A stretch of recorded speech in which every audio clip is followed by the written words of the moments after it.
Bonjour à tous. Donc, je pratique l'hypnose depuis maintenant 20 ans et puis j'ai décidé de me pencher sur certaines petites expériences pour connaître un petit peu plus l'inconscient. L'inconscient commence à bien le connaître, on sait plein de choses de lui.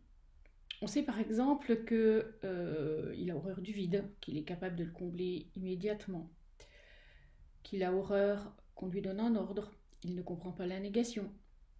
Tout ça, on le sait. Il est capable aussi de tout créer, tout inventer immédiatement. Alors ça nous arrange beaucoup en thérapie puisqu'il est capable par exemple de créer une autre habitude et de remplacer par exemple celle qui consiste à fumer par celle qui consiste à s'abstenir de fumer. Donc tout ça on sait.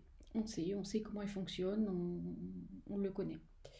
On sait également qu'il a une expérience, entre guillemets, du temps qui est complètement différente de celle que l'on a en état de conscience. C'est-à-dire que pour lui, l'espace, le temps, c'est une notion complètement différente. On s'aperçoit très bien que lorsque l'on fait une séance d'hypnose, eh bien, si l'on y passe 1 heure, la personne se réveille et pour elle, il semble qu'elle y a passé 1 minute ou 2. Alors qu'en temps réel, c'est bien 1 heure.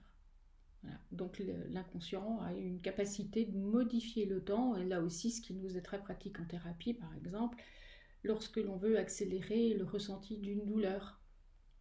Tout ça on le sait. Maintenant, il y a un domaine un petit peu moins connu, c'est justement celui qui consiste à savoir ce qu'est réellement capable de faire l'inconscient. Est-ce que l'on est capable de voyager à travers le temps et l'espace par l'esprit? Est-ce que l'on est capable de sortir de son corps et d'aller ailleurs en même temps que tout compte fait, on est ici, donc être ici et ailleurs en même temps? Je me suis posé cette question. Voilà. Et du coup, j'ai mis en place certaines petites expériences. Ces expériences, elles sont relatées sur mon site. Si ça vous intéresse, vous pouvez consulter mon site et aller les lire. Tout n'y est pas, évidemment. Alors, comme vous l'avez compris, le but de tout ça, c'est de savoir encore une fois si oui ou non nous sommes capables de voyager à travers le temps, l'espace, sortir de la matière en quelque sorte, pour aller ailleurs, voir d'autres choses, explorer, ce qui donnerait quand même, si c'est vrai, une formidable perspective aux choses. Je vous remercie de votre attention, j'espère que j'ai été assez claire, et puis si vous avez des questions, n'hésitez pas à me contacter. Merci.